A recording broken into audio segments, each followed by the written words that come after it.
Bonjour à vous, chères créatures. Comme annoncé cette semaine dans l'onglet communauté, vu que la chaîne en est à ses 2 ans d'existence, je me suis dit que ça serait un bon truc de procéder à ce petit exercice apprécié des abonnés sur diverses chaînes, le FAQ. Autrement dit, cette vidéo va vous servir à mettre en commentaire toutes les questions que vous vous posez sur moi.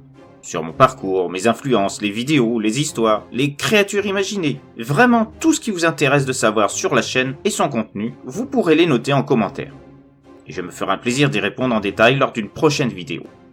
Bon, après, quand je dis tout, je n'inclus pas les questions d'ordre trop privé, comme vous pouvez le comprendre. Ça fait partie du mystère de tout auteur de creepypasta. Mais en dehors de ça, vous pouvez poser vos questions en commentaire sur ce qui vous passe par la tête. Je laisse un délai de 2 semaines à partir de cette vidéo pour que vous inscriviez vos questions. Je répondrai à toutes lors d'une prochaine à venir, dont la durée dépendra du nombre de questions. Alors lâchez-vous et commencez déjà à noircir les lignes de la section des commentaires. En dehors de ça, je voudrais profiter de cette vidéo pour vous parler des futurs projets de la chaîne. Par contre, je préfère pas vous donner de date, car étant sur plusieurs tableaux, entre mes romans, mon groupe Facebook, mon activité de correcteur pour des amis, le collectif des colporteurs de l'horreur, l'écriture et le montage des vidéos, sans compter que je dois jouer avec mes soucis de santé, tout ça demande une organisation différente d'il y a quelques mois. Mais rassurez-vous, même si le rythme n'est plus aussi soutenu qu'auparavant, j'avance petit à petit. Je sais que nombre d'entre vous attendent avec impatience les suites des sagas phares de la chaîne, comme SCP Mission Secrète, Titan et bien sûr le Monsterverse, qui font partie désormais des bases de mon univers. Déjà, première chose. Après bien des repoussements, le premier volet du 3e cycle de Christa va arriver. Et pour celle-ci, je peux enfin vous donner une date définitive, le 9 octobre. C'est une écriture qui m'a pris du temps, car je devais penser en même temps au volet suivant, et surtout garder une cohérence avec les autres sagas dépendant du Monsterverse. Ce qui explique que l'écriture a pris plus de temps que prévu, d'autant que je devais réfléchir aux histoires solo et aux autres sagas dans le même temps. Mais je pense que l'attente le méritait, étant très satisfait de la tournure que j'ai donnée. Dans ce premier volet, vous en saurez un peu plus sur Nova, qui va avoir sa voix officielle, et son lien avec Vladimir, évoqué dans les autres sagas du Monsterverse, et surtout Victor, qui va faire son arrivée.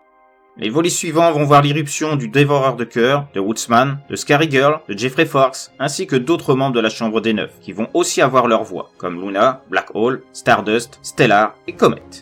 Cette dernière aura droit par la suite à sa propre saga, centrée sur son activité de commerce de yokai.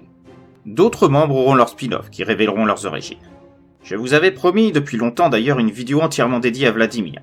Si je l'ai repoussé, c'est parce qu'il a subi une évolution, dont les prémices vous seront révélées lors de ce premier volet. Et pour ne pas spoiler les événements de ce 3e cycle le concernant, j'ai préféré mettre ce spin-off à plus tard, une fois son secret mis à jour. Du coup, le premier spin-off qui arrivera concernera les origines de la Chambre des Neuf, ainsi que ses premiers membres, qui remontent au XVIIIe siècle. Origine liée à une vidéo de la chaîne, La créature que j'aimais. D'ailleurs, d'autres vidéos vont se lier au Monsterverse petit à petit, formant quelque chose de plus en plus complexe. Ce qui explique le temps mis pour l'écriture, car je dois anticiper sur tout ça. En dehors du Monsterverse, les suites de Titan, SCP, Prédatrice, La fiancée des ténèbres et d'autres vont arriver. Il vous faudra juste être patient. Dans ce qui va arriver, il y aura bien sûr aussi celle du collectif Les Colporteurs de l'horreur, formé avec LT Sony, LT Laura, Reine des Enfers Creepypasta, Terreur Nocturne et Dolly H. La prochaine arrivera le jour d'Halloween, juste après la seconde saison des Pumpkin Stories. 7 nouveaux contes où participent Paragost, LT Laura, Gentleman Creepypasta, Les Émissaires de l'Horreur, Les Histoires de Kalianor, Warrex Movies et La Tanière du Loup-Garou, à qui je donnerai ma place le temps des 7 soirs précédant Halloween. Autre évolution importante, le 3e volet des Asian Legends que je ne présenterai pas seul, mais en compagnie de Zelia, spécialisée dans le True Crime, et dont vous avez déjà entendu la voix dans la saga Beerus. Si vous ne connaissez pas sa chaîne, je ne peux que vous encourager à la découvrir.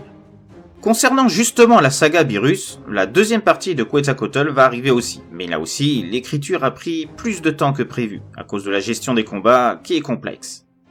Pour finir, les contes de Noël vont bénéficier d'un concept particulier, nécessitant l'acquisition de matériel pour qu'ils prennent vie, et dont je suis assez fier. Je garde encore le secret sur sa composition, seules quelques personnes savent ce qui en est. Sachez juste que ce concept mettra en place une interactivité avec vous, chères créatures et abonnés. Voilà pour l'essentiel. Maintenant, je vous laisse noter vos questions en commentaire sur les sujets que vous voulez concernant la chaîne et son contenu. N'hésitez pas à demander tout ce qui vous interroge. Je répondrai à toutes, et vous tiendrai au courant de la sortie de la vidéo où figureront ces réponses en détail à l'issue des 2 semaines indiquées au début.